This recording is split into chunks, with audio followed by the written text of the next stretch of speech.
Yo, what's up? Kahapon sa ating lahat at welcome tayo sa panibagong video nating pagsasamahan ngayon. At ngayong hapon na to, samahan niyo muna ako sa ating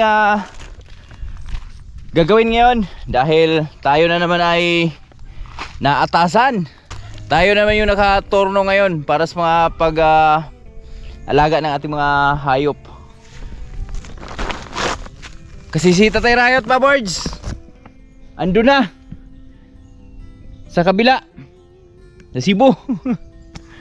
Nasa Cebu na si Tatay Rayot, sa kabila na. So pumunta siya ng Cebu kanina, kanina umaga. So di ko rin na malayan dahil kahapon nagtinda kami doon sa Cebulan ng banana chips sa bibingka ni Brad Siloy. So di natin nakapag-vlog doon dahil grabing tao mga boards at di tayo nakadala ng camera dahil madaling araw pa tayong umalis. So inano ko na lang, pinokus ko lang muna sa pagtitinda nung gumawa kasi ako ng banana chips tsaka yung bibingka. So goods naman yung banana chips natin at sa mga ayan yung mga boards, mga sunod na pagluluto natin nun, i-share ko na sa inyo kasi syempre first time natin magluto ng ganun na banana chips. First time namin magluto ni Mrs. ng ganun, pero sa awa ng Diyos ay naibenta naman natin siya ng maayos sa ganong halaga. So di man siya ganong lahat na yun, di man lahat na presyo ay pantay-pantay, pero pasalamat pa rin tayo dahil naubos pa rin yung paninda natin. Isa yun yung isa sa mga pinakamahalaga doon. Dumating ako kagabi, alas 8 na ng gabi kasi sobrang tumal nga. Anong oras na ubos yung paninda namin ni Brad Siloy. Yes, Tatay Rayot maagang umalis kasi sumakay siya ng first trip, alas 7 daw. So di na natin naihatid dun sa port. So sabi ko na lang kay Tatay Rayot, tumawag kanina na ako lang muna ang bahala sa mga alaga namin. Sinundo niya pala si Amber, mga boards, ni Tatay Rayot.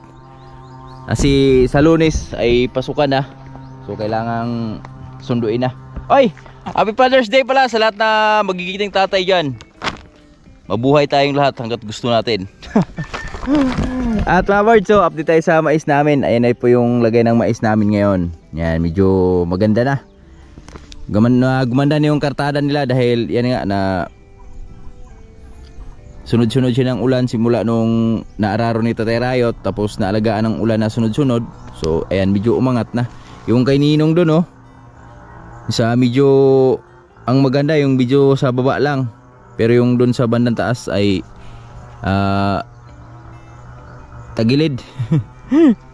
So kaya nandito na tayo sa taas. Dito na ako nag-intro dahil si Lawrence, mahabol sa akin si Lawrence, gustong sumama, pero di naman natin pwede isama yun dahil ayun nga, magpapastol tayo doon sa taas Hello, how are you today? It's fine. Dito lang natin lagay si Jolly si Jolly. Daming makain ngayon. Naka-recover yung mga damo ngayon, mga boards. Saan natin siya itali? Dito lang sa gilid. Kuhanin ko lang siya.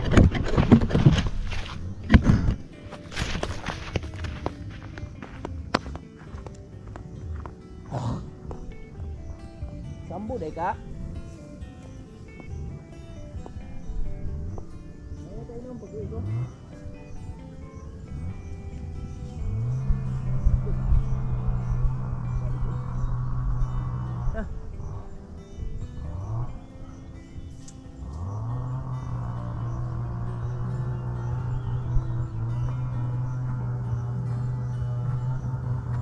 Dali.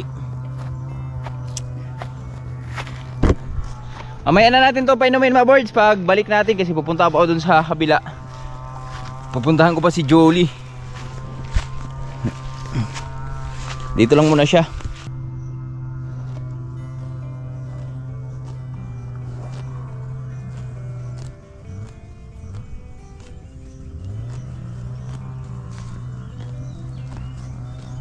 O, di ba? Ganon kabilis naka-recover yung mga damo dito, mga boards, kasi sunod-sunod yung ulan.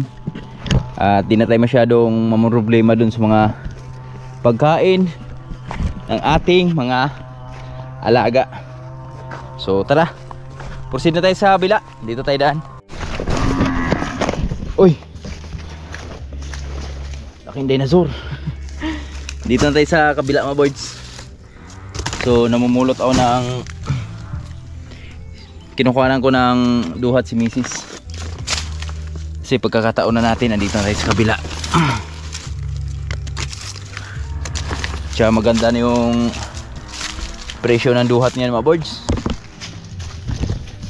Kasi halos yung duhat nga ngayon ay wala na. Naubos yung taglagas. Tagsibol naman. Kita natin sa mga duhat natin ay wala na talaga. Wala. Bumigay na. Bumigay na yung bahay ni Edgar dito. Wala na talaga. Di na niya kinahaya. Tapos dami.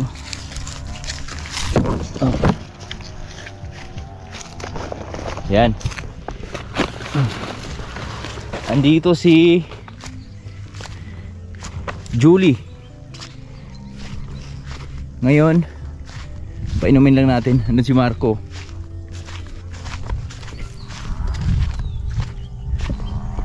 Dito tayo sa kabila ngayon. Tubig kaya to? May agas kaya?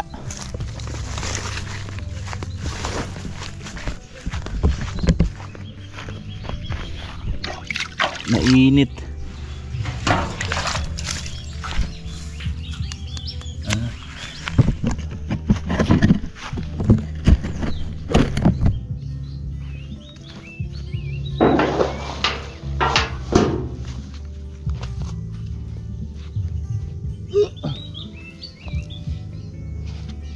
Palitan nating tubig. Mainit yung stock.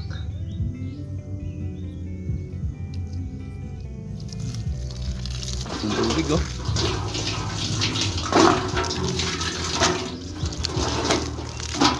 Lumakas na ulit yung tubig mga boys.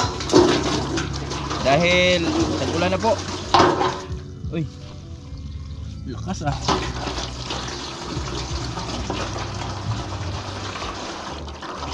Permanent na siya sa amin ngayon. Dahil si Fred Siloy, patipas na yung sitaw ni Fred Siloy doon.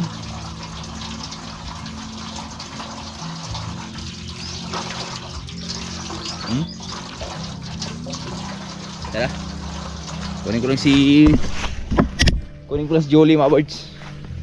Marco! Dudong! Dudong Marco! Dudong! Hello! Nandito lang natin si Pastol doon sa bandang kabila. Marami pagkain doon eh. Siyempre bago lahat, painumin muna natin.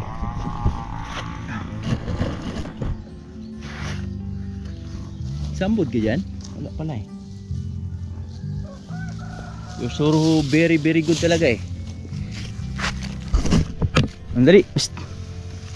Li.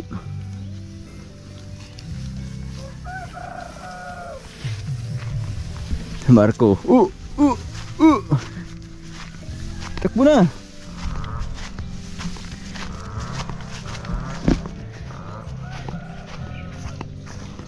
Diba? Hello. Inom sila ng tubig.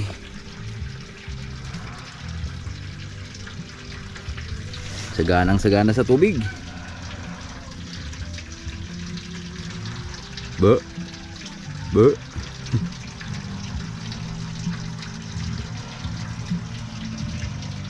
Ayaw na.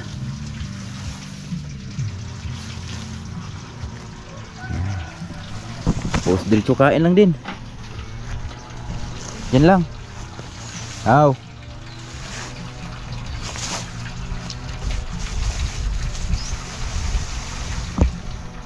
Mga ka-boards, Magandang hapon sa ating lahat.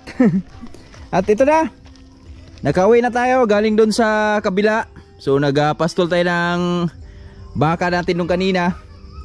At ngayon nandito na tayo sa bahay. So mag-compile ako ng napier doon mga boards para kay Lambing. At ito na po yung update ng mais namin dito. Wow, ginabayan. Pero dito banda medyo tagilid yung dito banda mga birds dahil yan oh, dahil dyan sa mga puno na yan.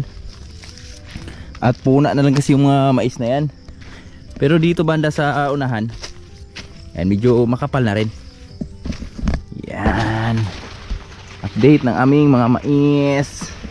Let's go. Ganda. Tapos ating saging dyan ay medyo may ano na rin, kagandahan na rin. Ito yung kumpain ko dito sa kabila kasi medyo makapal na. Kumpain natin. Ayos natin na. Yes. Ito yung kabilang area, yung dati nating kamatisan. And medyo marami na rin sila. Kumakapal na rin sila, no? Yan, oh. Medyo madilim nga lang yung video natin kasi wala ng araw. Lumubog na yung araw natin. So tara, kumpay lang muna tayo. Bakit ba? Ito yung mga napir namin dito. Makapal.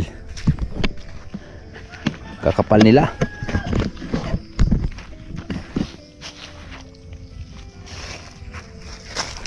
Kumpayin muna natin ang ating mga napir kasi busy tayo.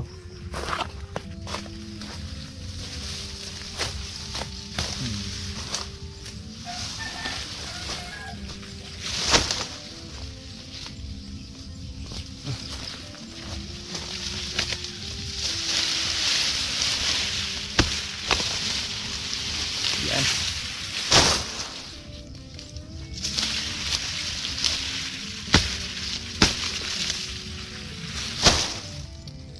Kuha lang tayo isang pasaan mga boards. Isang kumpayan ba?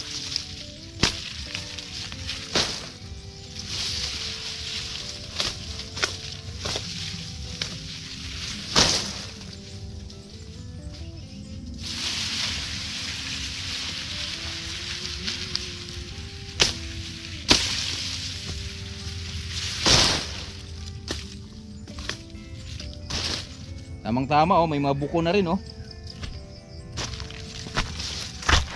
May mga buko na yung aming napier. Tamang tama siya sa harvesting. Wow.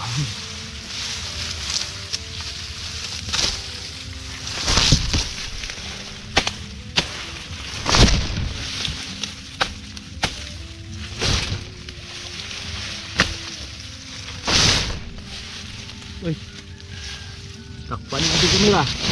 Wala na tayo.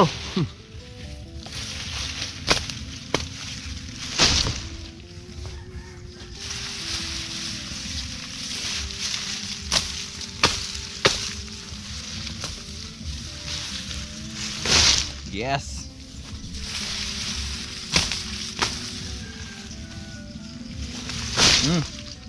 Woohoo.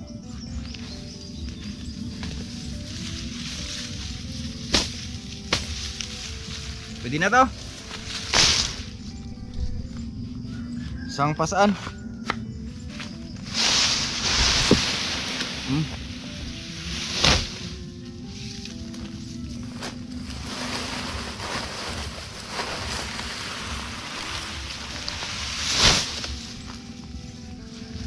Tuh, ini dito.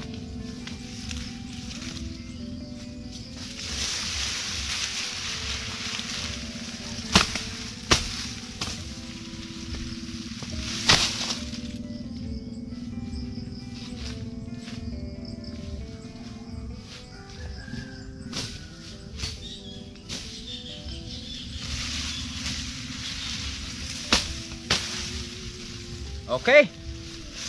Let's do it. Let's go. Pakinabangan na yung sanggot natin. O, di ba? Ang bilis lang. Tapos ito naman natira. Bukas na ang umaga na yan. Pangkumpay din natin sa umaga yan. Ito na yung pakain natin kay Lambing. Oh. Sampasan. Let's go. Woo. Yan.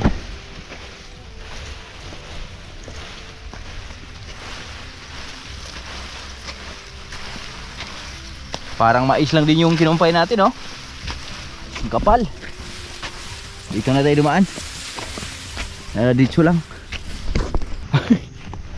Natatawa ako, boys. Kasi dito ako dumaan. Galing tayo doon. Dito ako dumaan sa baba lang, sa baba ng farm namin. At meron kasi akong nakitang baka dito. Napakagandang baka, mga boys. Gandang klase. Ito, ewan ko kaninong baka to. Tawa kay Tio Gini, yung sawa ni Tio Guning. Kasi napahinto ako dito kasi maganda nga yung baka. Ayun, ang ganda, oh. Oh, di ba? Gandang baka, mga birds. Ito, natatawa ako sa kanya kasi may dala akong kumpay. Sabi ko kay Tio Gini, kanino kayong baka to? Sabi niya sa akin, kala ko nga sa'yo eh. Ganda, oh. Ay, oh. Last kumain ng napir, oh. Bigyan natin ng napir. Natutuwa lang ako, napakagandang baka, mga birds. Babae. Bagong bili siguro to. Nino kaya to? Napagkamanan pang atin eh. Ayun, oh. Ang gandang baka. Bata pa to, mga birds. Ay, shoutout sa may-ari nito. Swerte naman ang may-ari nitong baka na to. Grabe tindig, oh. Yan. Binigyan ko lang na pier.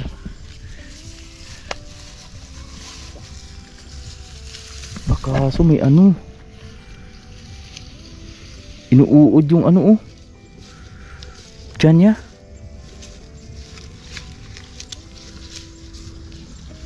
Siguro isang taon pa mahigit to, mga birds.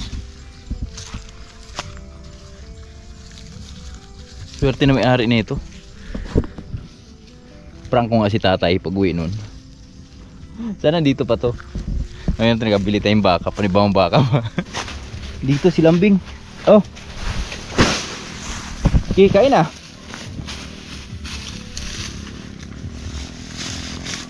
Yan. Sa'yo lahat yan. Wala kang kaagaw dyan, Lambing. Mamaya ka na uminom pagkatapos mong kumain.